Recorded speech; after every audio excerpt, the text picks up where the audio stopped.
All righty, everyone. Good morning, everyone, and welcome. I'm Reginald Lampkin with the Illinois Department of Innovation and Technology, and I'll be your host today's session for part of Mastering the State Contracting Game webinar series with Leveraging Diversity in Technology Procurement Initiative. In our last session, part 3, Reading Between the Lines, we focused on how to interpret and navigate requests for proposals. We examined RFP structure, evaluation criteria, and compliance requirements to help vendors understand what agencies are really looking for when proposals are reviewed and scored. Today, we're continuing the second session of our 3-part RFP deep dive. We're shifting from understanding the RFP to building a strong response. Our session today, Building a Winning Proposal, focuses on the practical side of proposal development, the areas where vendors most often run into challenges. During today's session, we'll cover how to develop clear and effective technical narratives, best practices for writing a strong statement of work, how to organize supporting documentation, and common mistakes that can cause otherwise strong proposals to fall short. The goal today is to help you move beyond simply responding to an RFP and start crafting proposals that are structured, compliant, and competitive. Before we get started, it's my pleasure to introduce today's presenter, Chris Brinkmeyer, Agency Procurement Officer at the Illinois Department of Innovation and Technology. Chris brings a wealth of hands-on experience in state procurement and is instrumental in ensuring processes are not only compliant, but also clear and accessible for both agencies and vendors. Chris, we're excited to learn from you. I'll turn it over to you, sir. So thanks, Reggie. Good morning, everyone. As Reggie mentioned, we're going to do a dive into creating proposals, including pricing, how to read and how to answer the proposals, best way to answer the proposals to ensure that you're getting the maximum amount of points. We'll look at Do It standard evaluation tools. We'll walk through and show you guys what those look like so you can see the stuff that's behind the scenes that you don't normally see. We'll discuss how to create a statement of work based on the proposal. And let's just kick it off and we'll see what we can get through today and what we don't cover. We'll make sure we get in our next session here. So I'm gonna go ahead and share my screen. As this is part 2, we covered what the RFP looked like in part 1. We are going to jump back in and just look at it real fast. All right.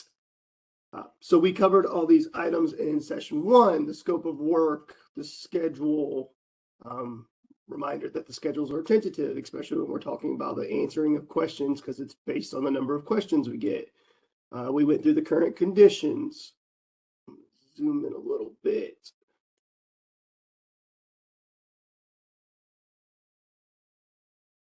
There we go. We looked at the term of the contract. So we went through all these fields in the previous session that we did, part 1. So what I want to do is take us back down to the meat of the RFP. And this is a couple different sections. So section D, we went over, but we want to go back and look at, we have a couple different criteria for scoring. As that goes into what the proposals are going to look like, we have the proposed technical solution. So this is your desirable elements. We pointed out in the previous session that this is worth 800 points. We have a demonstration that's worth 200 points. Commitment to diversity, which we are going to cover in part 3 of the RFP series on how to fill that out, is worth an additional 200 points. This is law, so it's going to be 20% of the technical points, which is the demonstration and the technical proposal every single time.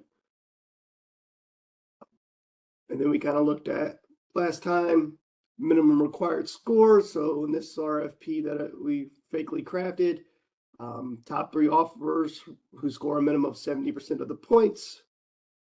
This is the technical, and the commitment to diversity would be eligible for demonstrations.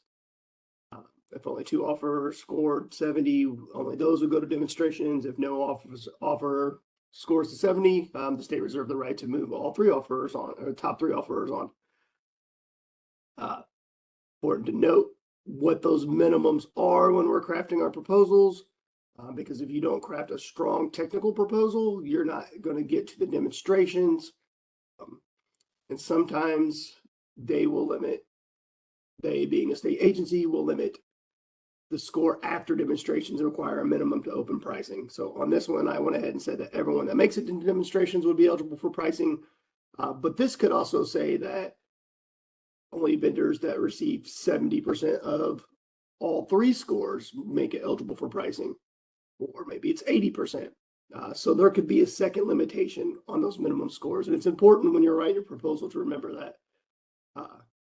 You might want to spend a lot of time on the demonstration, but don't spend as much time on writing the actual written proposal.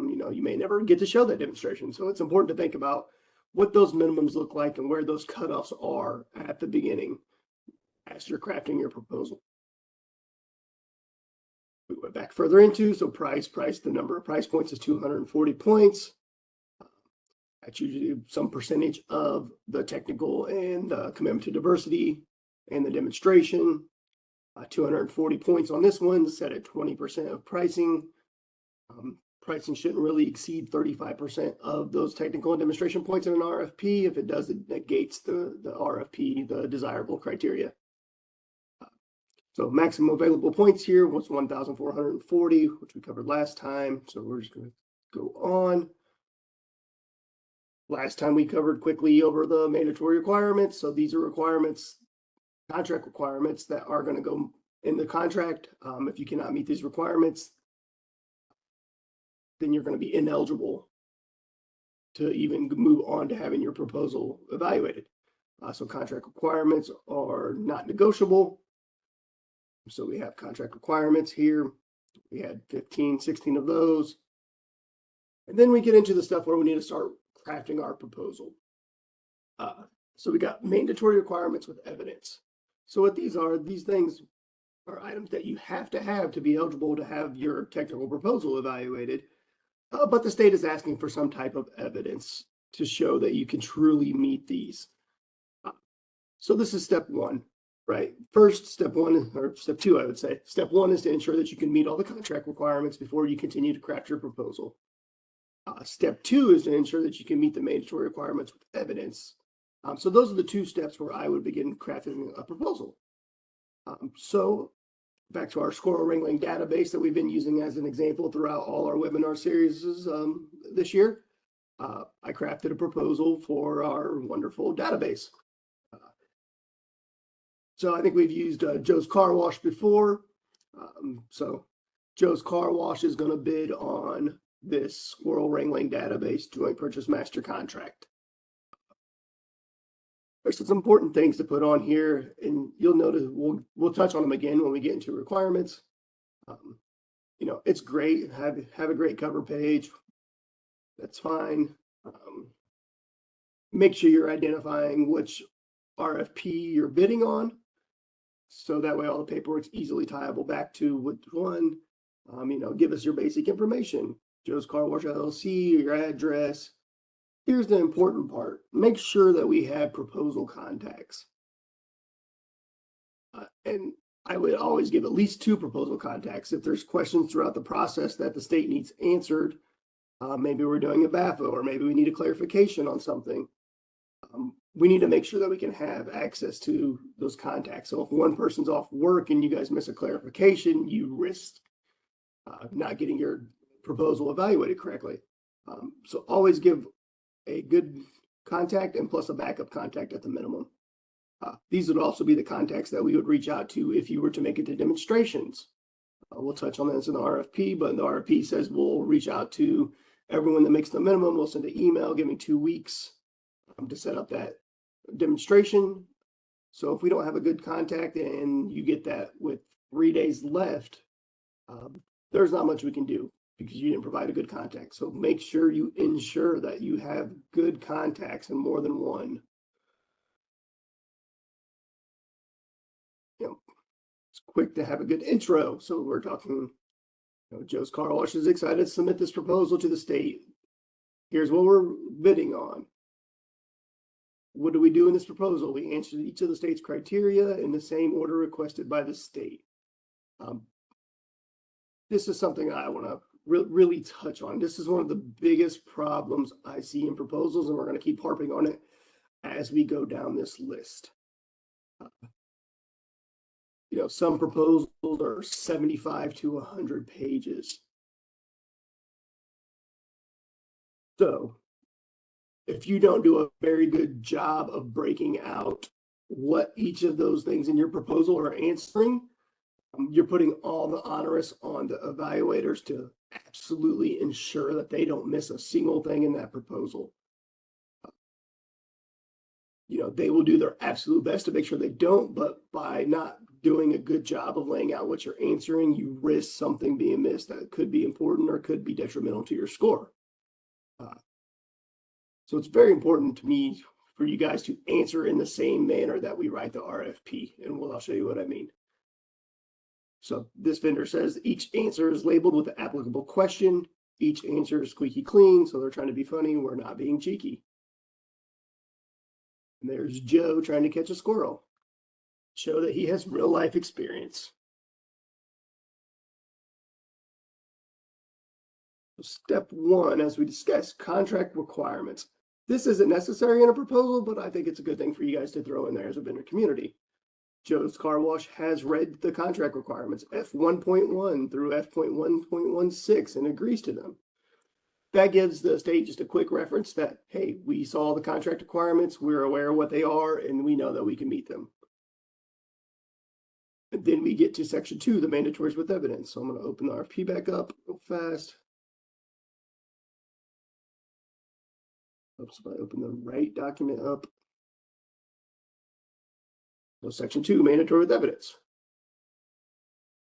So you're going to check that you meet these, but we're requiring you guys to show us that you can meet these. So there's a section over here for you put the proposal section and page number to try to clear it up.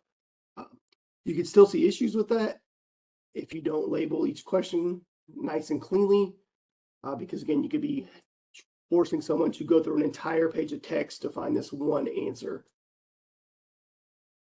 So best practice would be to answer in a format just like they're asked. So we get down here with mandatories with evidence. Mandatory with evidence, F.2.1, government hosting experience. Here's the things we pulled out of that question that you're asking for, and here's a narrative how we're going to meet it. Sometimes it may be an additional documentation. So if you look at F.2.1 in the RFP here, we're saying the offeror must have experience hosting and providing maintenance and support of the proposed solution for at least 2 government customers. So we go back to this person's proposal. Again, this is all fictional. So this person says we've hosted and supported the proprietary squirrel wrangling database for multiple public sector clients. And here's places where we've implemented it. So they gave us 2 examples. We've implemented it at the Illinois Department of Natural Resources, and we implemented it at the City of Naperville Urban Wildlife Division. So they cleanly show, here's the question we were asked. What's your experience hosting government applications similar to this? And they cleanly show we have experience. Here's the 2 vendors that we did it. And then they go in and give a better explanation, right?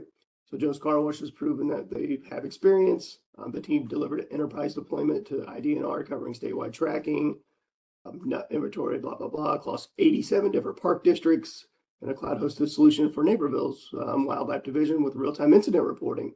So they show us that they have experience, and they answer in the narrative paragraph what that experience is. Obviously, your answer could be more in depth. This was written as an example, but they clearly state this is what we're answering. Here's our answer. And then they move on. Question 2 in the RFP, is asking about the project manager. So question 2 says the offer's project manager must have at least 2 years of experience leading to the implementation of systems similar to the proposed solution.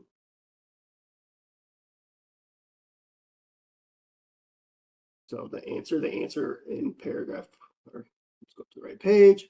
So they briefly laid out what the different things is this project manager that they're proposing with their offer has on it. So only certified professionals can lead implementation. So they're saying their PM has a project management or PMP certificate or something similar. So here's 5 years leading.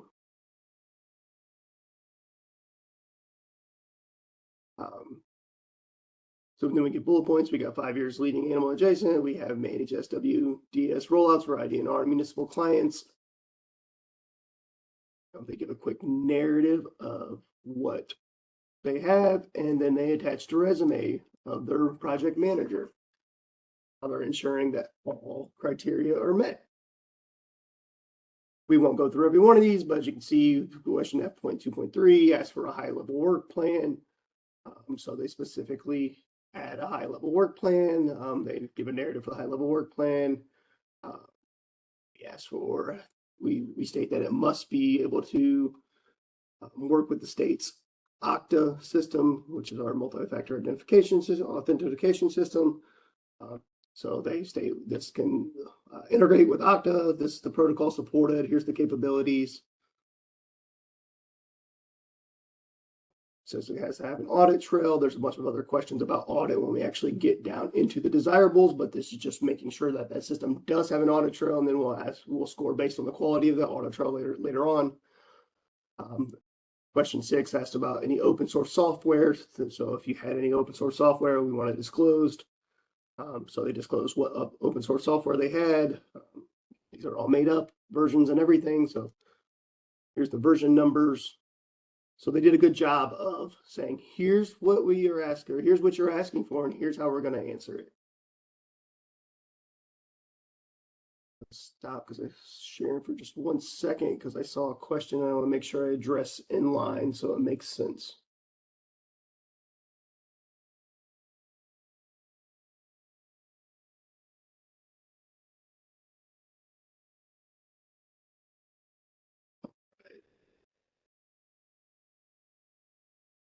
I'll get to that one later, but let's start with the let's add.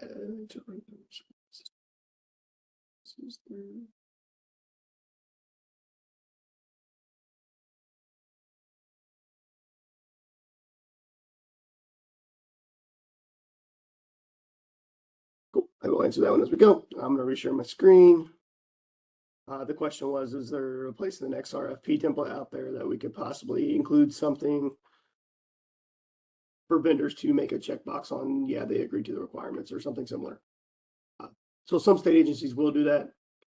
So section F.1 is really where this question lies. So this is contract requirements.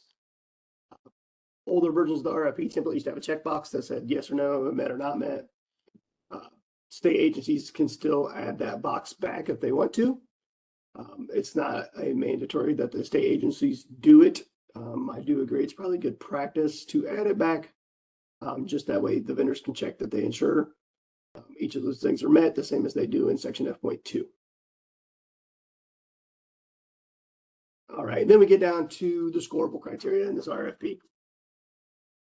So the scoreable criteria is where we're going to differentiate which vendor solution is better based on a scoring committee of evaluators. That committee of evaluators can be a different number. It should usually be an odd number of individuals. Here at Do It, we usually use 3 to 5. I've seen 7. I've seen more. As best practice, I don't like to do more than 3 to 5. There's other stipulations about how we meet. We have to have a state purchasing officer present anytime that the evaluators meet. All evaluators have to be present at every single meeting. So the more evaluators we add on the state side, the harder the scheduling becomes, especially when you have high-level executive people on the evaluations that are always in meetings. So we try to keep that number down to 3 to 5 and make sure that those people are able to score on behalf of the representative departments that are covered within the solicitation. So we'll get into the technical proposal now. So when you get to this, we covered it briefly, but there should be a question here. So here's the question being asked. Here's what this is, point value is for this single question. And you'll see that all the way down. When we write RFPs in-house, we are very specific about making sure that there's a point total for each question we're asking you. We want to be able to, one, it's going to make it easier for vendors to understand exactly what we're asking for, and two, it's going to make it easier for the evaluators to evaluate the questions being asked for. So we asked for number one, we asked for an executive summary. All right, give us a quick executive summary. Here's the things we think you should include in your executive summary. So if we go back to the proposal that this person wrote, we'll go 3.1, executive summary, desirable criteria. So they nicely, cleanly labeled. This is where we're starting our answers to your desirable criteria. And they nice, cleanly labeled. Here's section F.3.1 for executive summary. Here's what it's in our second executive summary. Here's our bullet points. And bullet points in paragraph form aren't required, obviously. I like using them because it's clean. It gives a quick breakdown of exactly what's covered here, and then the narrative can give further information if needed. So here, this vendor gave us their executive summary, broke it down. Right, we're not going to read through it because again, it's made up. Yes, we will try to make all these documents available. I saw that question come through. Just with the caveat that everyone understands that this is a completely made up system, a completely made up proposal. The state is probably never going to buy a squirrel wrangling system, I really hope. So I just got to remember it's fictional. So we go down each of these criteria all the way down. So what you should be looking at as a vendor. Here's the question asked. Here's the point value. This one, I made most of the point values the same, but one of the important things as a vendor to be looking at is what those point values are. The point values allows the state to show you what is important to us, right? So when I write an RFP,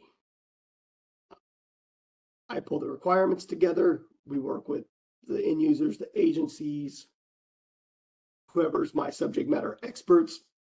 We lay out all the different requirements for the system. And then the next thing we do is rate those requirements from these are critical to the system. We really need this, to all the way down to, hey, this would be cool to have, but it's not necessary. And then that's how we decide how the points breakdown is going to look, right? So maybe let's just skip down. I'm going to make something up. Maybe this really isn't that important to us. So this one would have been worth 5 points, and everything else is worth 19 points. So as a vendor, you want to look at those high point questions and ensure that you're answering those, answer everything, but make sure you're answering those really well, because the questions that have the higher points are the more questions that are showing you that this is what the state wants more than something that might have a lower point. Yes, we want something with the lower point value too, but it's not quite as critical to us. So make sure you are looking at the point values, because that's your differentiation, to show the differentiation and what we're really wanting. So this one, I use the same points across the scale, just because I didn't want to take the time to figure out the criticality of each of these for something I made up. But as you see, we'll go down. We keep going down. So the next one's asking for, it's a template for RFP, for experience doing this thing from the prime vendor. Then they were asking for a template for a subcontractor. This goes on to say that if there's not a subcontractor, the prime vendor's experience will be duplicated. One of the things that we've ran into in the state in the past is we would only score the prime contractor's evaluation, but we have things like the business enterprise program and other goals where you're required to subcontract some stuff out. So this was one way for us to make sure that we're looking at subcontractors from each of the contractors too. It gives one scoreable criteria for the subcontractor's experience.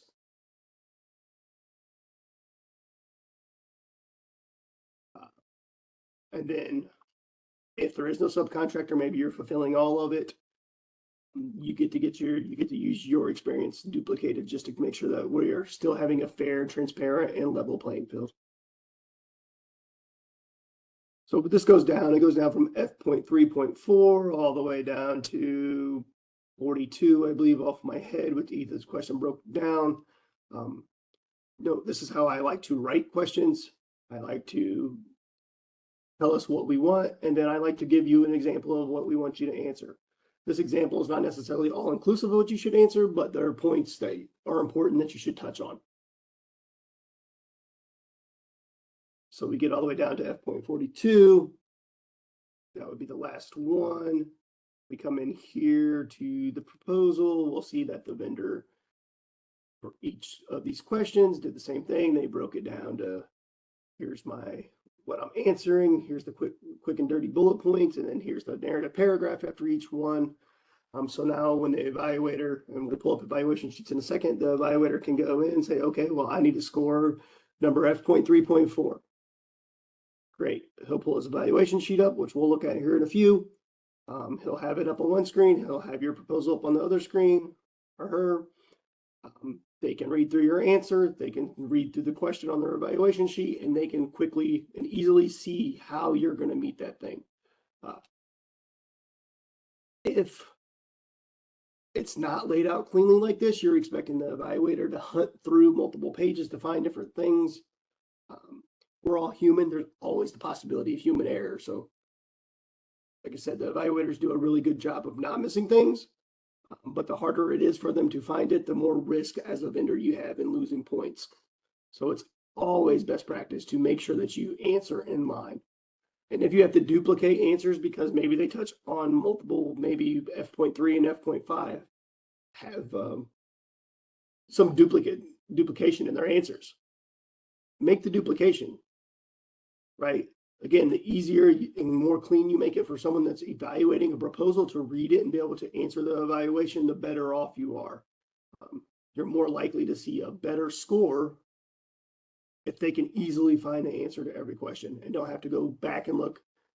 You say, here's my answer for F.3.6. See my answer for F.3.3. Right now you got an evaluator bouncing back and forth, trying to read another question and determine where you have different answers and why you're just telling me to see somewhere else. So if you duplicate it, it's right there in the line. It's super easy for them to figure out what they're looking at.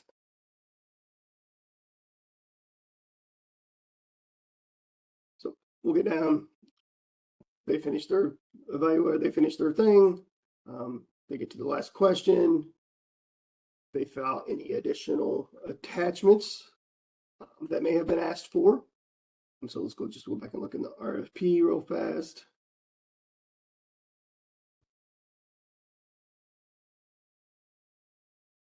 So right here, F2 and F3 tells you that we want your experience. So yeah, you can put it on your proposal sheet, but we also tell you you need to fill out attachment B, both for the contractor, the prime contractor, and the subcontractor.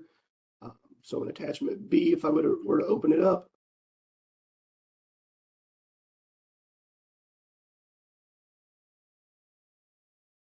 it's going to have a list of experiences, a list of things for you to do.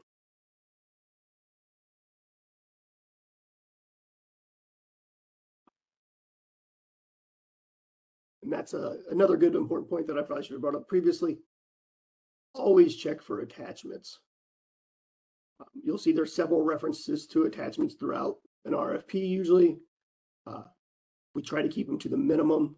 I don't want people bouncing around back and forth, but you can see there's attachment A, which is the Do It Cloud Hosting Appendix. So those are our cloud hosting terms. You'll see that there's an attachment B, an attachment C, and an attachment D. So attachment C is the service level agreement. So it's a separate document because it doesn't fit cleanly into here. Attachment D is the state security terms. They don't change. So one of the things that I always do when I'm looking through a document, I do a Control F and look for attachments, right? They should be either attachment A or attachment 1, right? They're going to label them in order. There'll be no attachment A without attachment B. So Attachment A is the cloud hosting appendix. Attachment B is the experience template, and this is section G of the RFP to tell you what those attachments are too. Attachment C is the service level agreements, and attachment D is the state standard security requirements. So each of these attachments are corresponding somewhere in either the mandatories or the desirables. So you want to make sure that you look for those attachments, make sure if they're required to fill out an attachment. So in this case, attachment A, C, and D are not for you to fill out. They're for you to agree to as a contract requirement. But then when we get down here to attachment B, we're asking you to fill it out and return it. So it's a good thing to make sure you remember. And then I just want to point on a couple of other things over here. Demonstrations, as I mentioned, here's how you're going to be notified. There should be something in here telling you how you'll be notified about demonstrations. So this one says you'll be sent a notice with 2 weeks advance notice to include further details, including agenda, WebEx information. Demonstrations are going to be limited to 120 minutes. So sample email may look like something like this.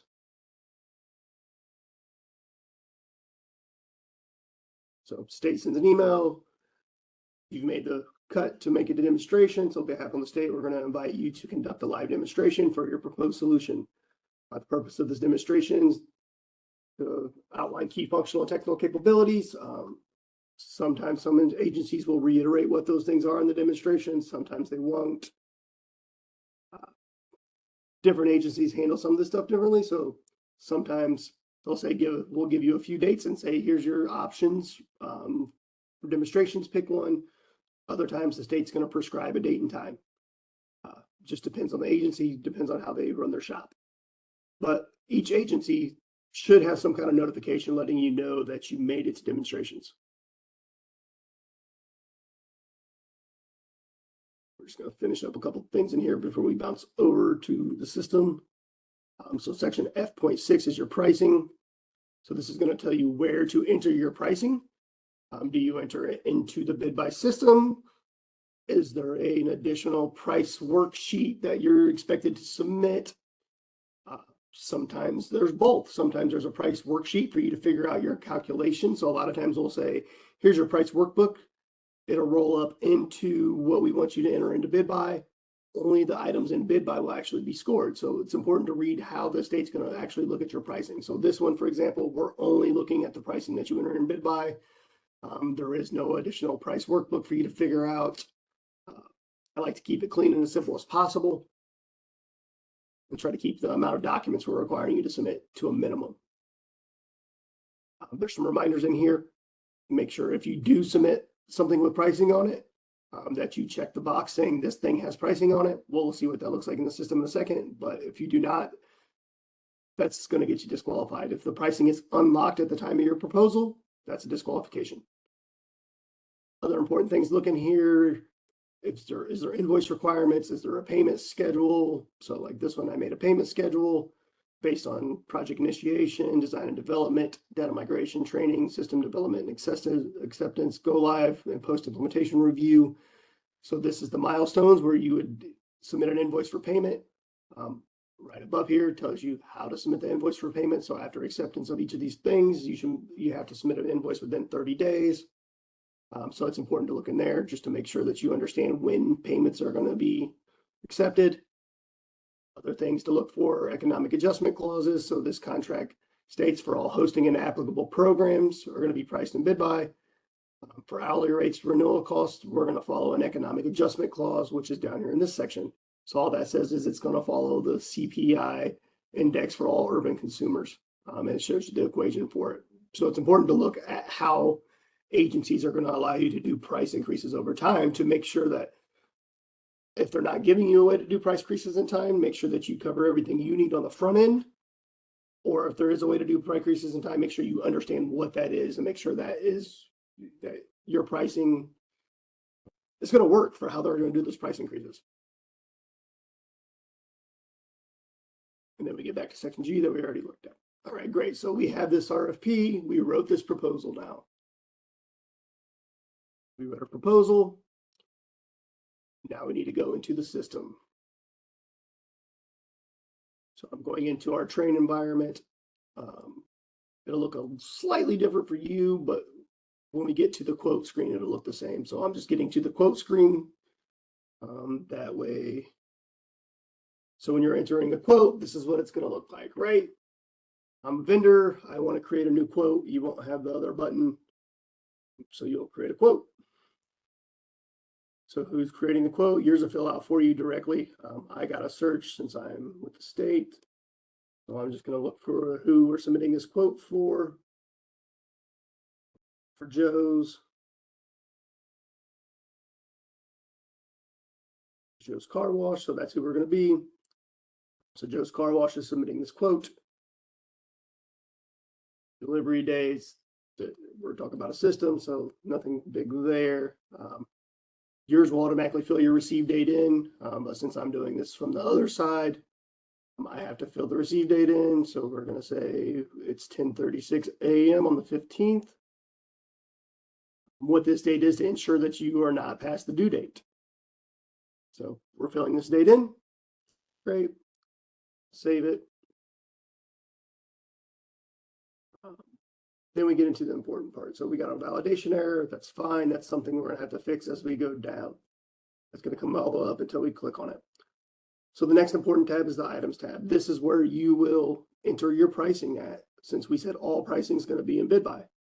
So this particular solicitation's got 78 line items. You can handle this one or two ways. You can go through and enter a price on every one of these line items. Now we're going to make a value. So $10,000 for implementation for the data migration. We're going to charge you $50,000 for the solution design configuration. So you can go through into every one of these line items and fill them out separately in the BidBuy system. That could be a little cumbersome if there's a lot of line items. So the other option you have is you can scroll down to the bottom of your line items. You can click the export button. You can see that there's a save and continue, so you can save your progress. There's an export button and there's an upload button. In order to do an upload, you got to do an export first to make sure you have the right thing. So you can export a price file in these three manners. CSV is the best manner to do so. So we can click that button. It's going to download that price file for us. We're going to open it up.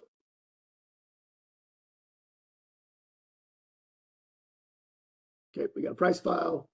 Great. And now all we have to do is fill in column H, which are with our unit cost. So we can say, we had 10,000, we had 50,000. Anything you put in the sheet when you upload is going to overwrite anything that you entered by hand. So be aware of that. So we're just going to put random numbers in here for the sake of getting done.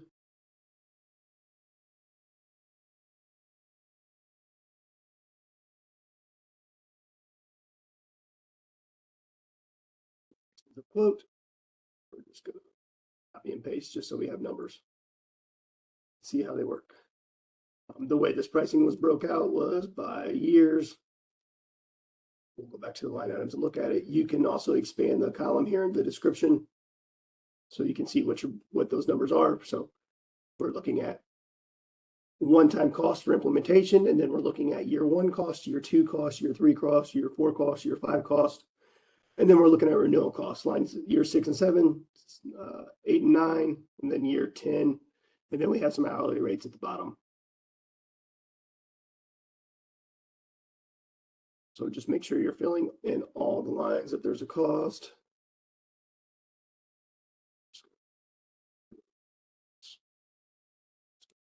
This way, so all the lines. 8.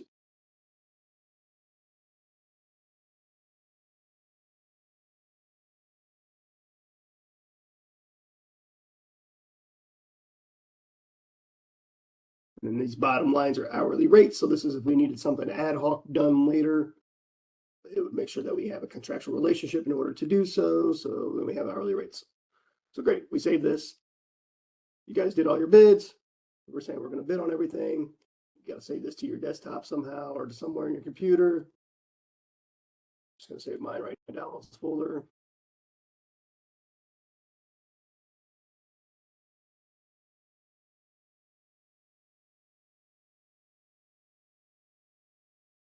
Got our pricing sheet done.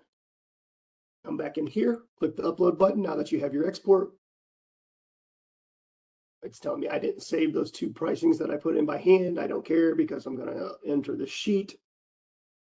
So I'm going to click choose file up in the top left-hand corner. I'm going to go out to wherever I saved that pricing, bring the pricing sheet in, export it, and I'm going to hit save and exit. It's telling me if I proceed, anything that's already on that tab is going to be overwritten. So I have errors, displaying 20 errors. Great. Good times. So please ensure that you bid on all items. What happened here? So if there's anything wrong with the sheet, the system will tell you. The system don't break.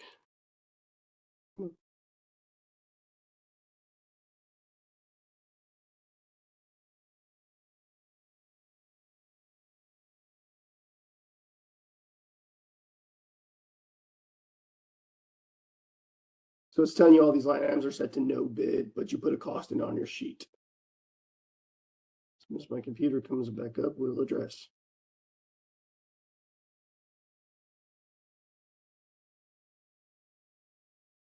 There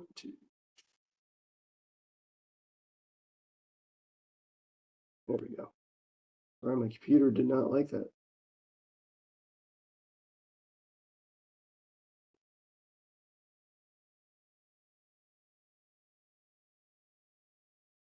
Back to the downloads, just because that's where I saved it at. Open the sheet.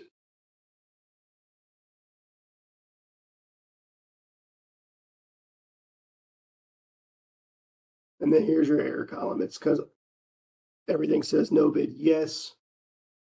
No bid should be marked no. There's instructions out on the CPOGS site on exactly how to do this for vendors. So we'll resave it. That fixes our errors.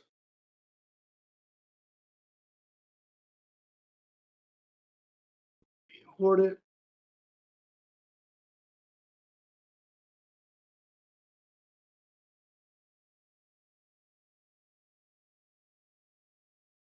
There we go. So now all those line items that we put in have the pricing that we put in the sheet. So this is real advantageous if there's lots of line items. If there's 5 or 10 line items, it's easy enough to just enter them by hand, but if there's lots, now we can save and continue. So now we got all our pricing entered. Great. The state doesn't use the questions tab. Subcontractors tab, you don't necessarily have to do. The state will do that. You do have to disclose them on your contract or on your offer to the state. So terms and conditions, the state's it's gonna make you say yes to this, but this doesn't mean you accept the contract's terms and conditions. This is just a system issue.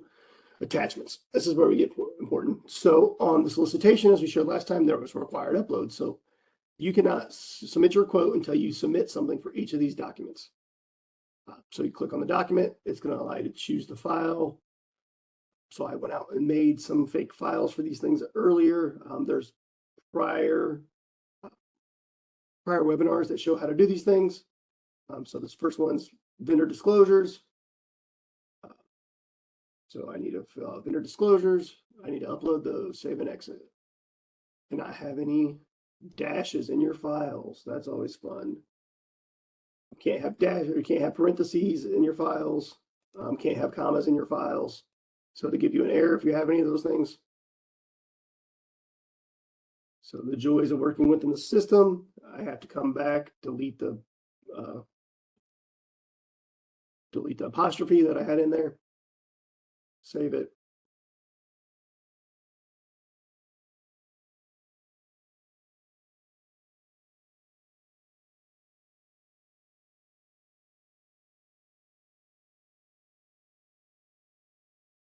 And then upload. It's going to make me go back, re-upload the file now that it doesn't have the apostrophe in it anymore. Save and exit. So now if you look here, no more required upload. I've attached a document.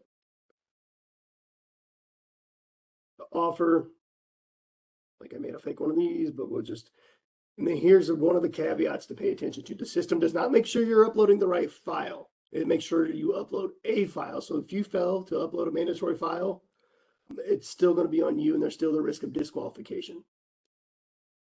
So like this, I uploaded a parent financial disclosure.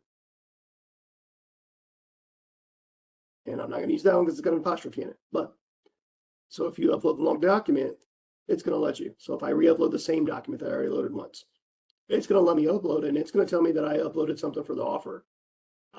So we try to give you a checks to do this, but you still have to ensure that you are uploading the right documents.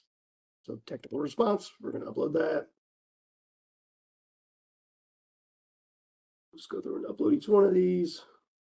So these are all the files that I created for this. The proposal, my technical response. It won't let you upload anything you have open. So if you have it open, make sure you close it. Now let me upload here. Commitment to diversity. So this is the thing that we're going to cover at the next session. So we're just going to upload a file here just for time's sake. We're going to keep uploading the wrong file.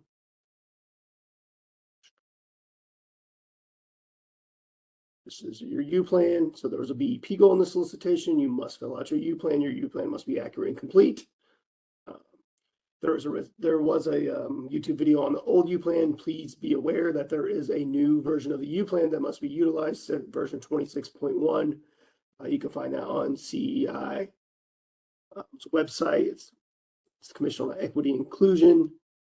We will be uploading a video for that soon on how to complete that correctly, but it is not there yet. Veteran utilization plan, same thing. So we looked at these documents in previous webinars, so we're just going to keep going. So I need to rush here apparently. Exit.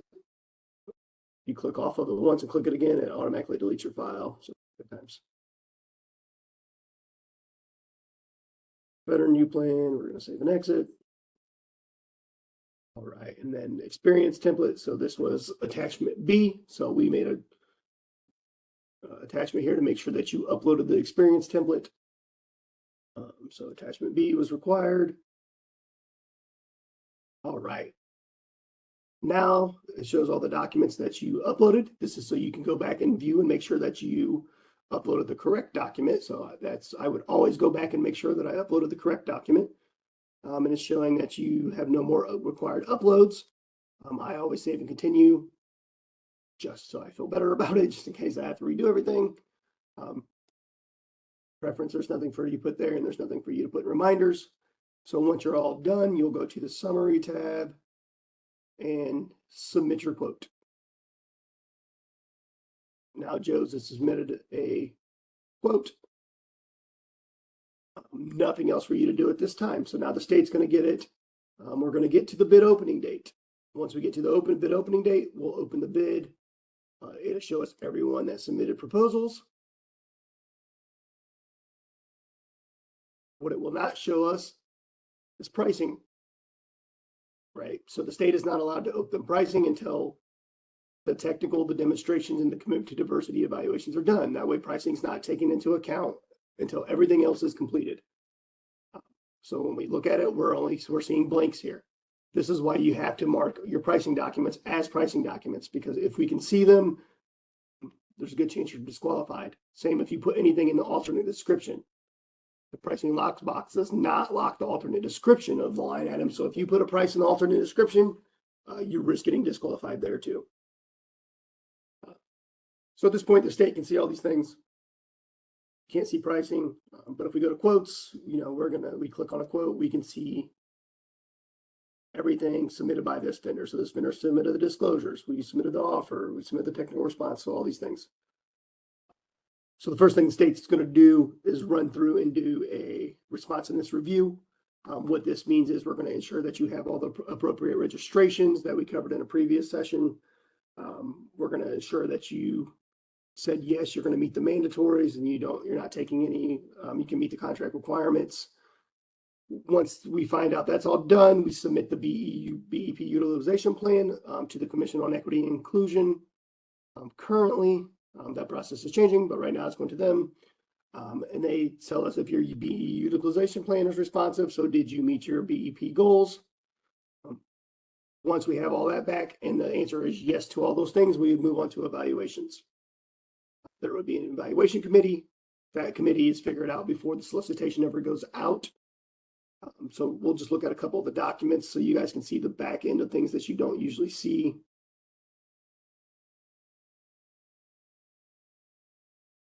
So what this document is, this is the do it standard scoring template. So this is the document that evaluators would use to score you. So on this document, they have a tab with mandatories with evidence. So these are the 6 things off the RFP. So the evaluators are going to go down and did you meet it or did you not meet it? And then they have to give a comment that justifies what they said. If they didn't meet it, if they say no, you didn't meet it, they have to give a very good long explanation on why you didn't meet it. Because if you don't meet any of the mandatories, you're automatically non-responsive. If you do meet all the mandatories, they're going to move on to the desirable criteria. Same thing. So they're going to have on this screen, I think as I mentioned earlier, they would have this evaluation sheet open. They're going to have your proposal open that I closed.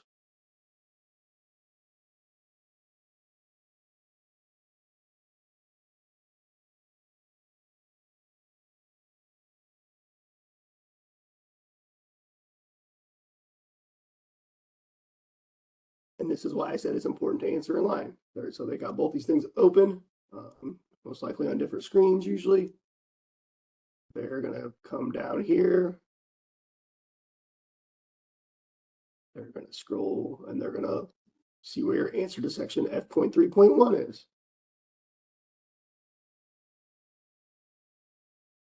So F.3.1, your executive summary. So they're going to read through your executive summary.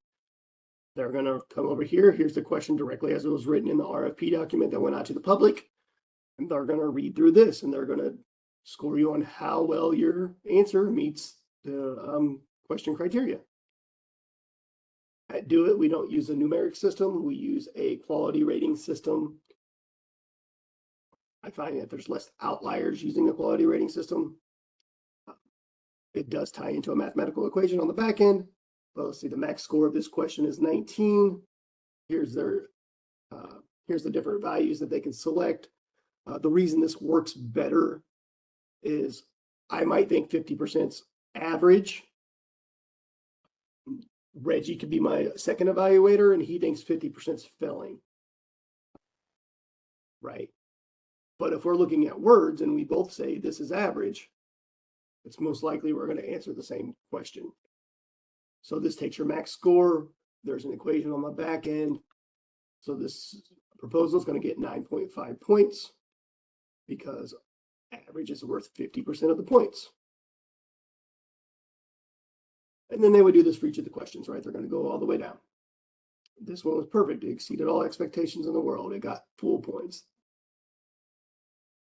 This was a little better than average. It wasn't outstanding. It wasn't good, but it was better. So now they're going to get, this one's going to get 11.97 points. And they're going to do this for each of the questions all the way down. And each of the evaluators is going to do this. If there's any outliers, and we'll show you what that means. Look at the master roll-up sheet. So each of the evaluators fill out a separate evaluation sheet. Do It is then going to roll those up into one thing. So we're going to have each of the vendors' scores here. So vendor 1, so this would be Joe's. Here's all evaluator 1 scores. Here's evaluator 2 scores. Here evaluator 3 scores.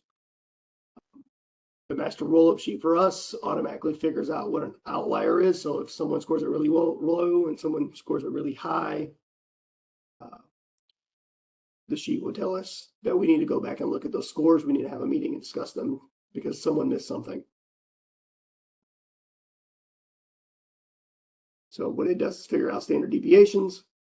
So 1.5 standard deviations from the mean. So it figures out your max, your low end and your high end.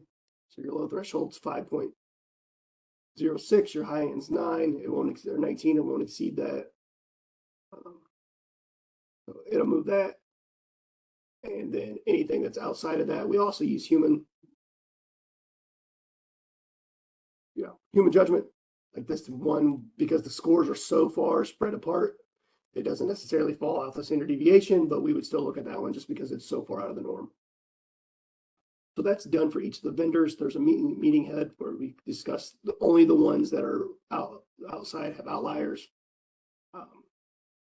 And we don't tell each other our scores, nothing like that. There'd be, we saw this in the proposal, or we saw this in the this is where we saw this answer at. And this allows the evaluator to go back and only look at that one item and see if they missed something. Once those are all done, the scores are rolled up into the evaluations tab for every vendor. So here's all the scores. It takes an average of each of the evaluator scores for that vendor. That's your proposal score. Then your demonstration score will be added in, your commitment to diversity score would be added in, and anyone, first you get your proposal and your commitment to diversity score. If you met the minimum for demonstrations, you would receive the email inviting you to demonstrations, and then the demonstration score will be added in. And then finally, at the end of the day, we would roll all the scores up, so you get all the points here for your vendor, your technical proposal, your commitment to diversity, your demonstration. At that point, we would have the state purchasing officer overlook all of our scoring just to make sure that we did everything complete and accurate. Answer any questions they may have, and then we would request that we get to open the pricing. Pricing's figured out pretty easily. Every RFP, the pricing is going to be figured out. The maximum price points times the lowest price divided by your price. So, you know, say vendor one was $1 million. $100,000. Vendor two is $1 million. Vendor three is 500,000. This vendor is extremely cheap. They get all the points. This vendor is extremely high. They're getting a 10% of the points. This vendor is in the middle, so they're getting a percentage of the points. So that's the state evaluation forms.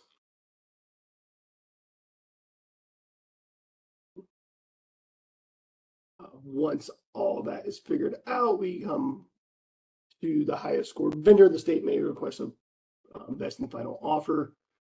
That would be rolled up into that sheet as well. And then we would recommend an award. I want to make sure that I address any questions and things since we only have a couple minutes left. I know we didn't get the statement of works, but we will add that to the next session along with a commitment to diversity. So let's see if we answered that one. That one, we answered that one.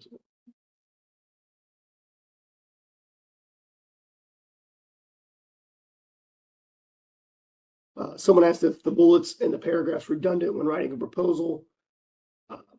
Not necessarily. So the bullet should be just a quick points of what you answered. The narrative is going to what you're answering and how you're answering. The narrative gives you the more detail. You can't get a lot of detail on a bullet point, but it does give a quick visual. Like I said, bullet points aren't required. Neither one of them are necessarily required. You have to answer somehow. That is just the best practice to me, is to answer in both formats. At the very least, answer each question independently and label them.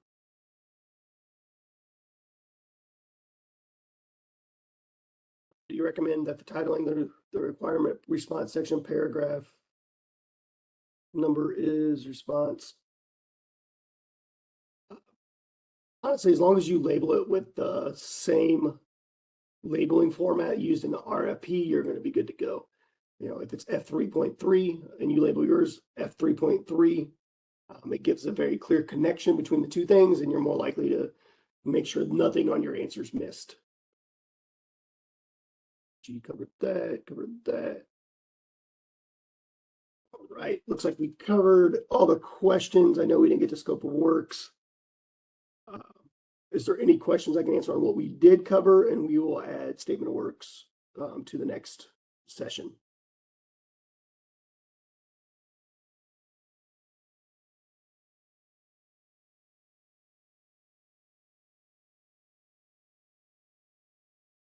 Questions from the audience today?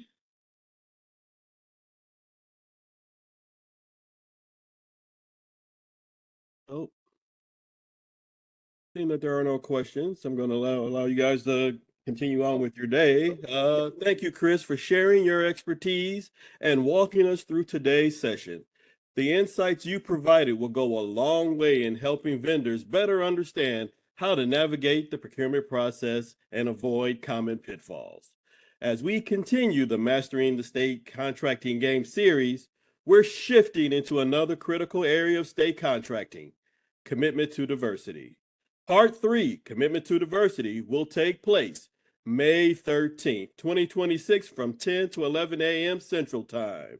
In this session, Chris will be joined by a representative from the Chief Procurement Office, and together they will walk through how to submit your commitment to diversity response, along with common challenges vendors face and how to avoid them.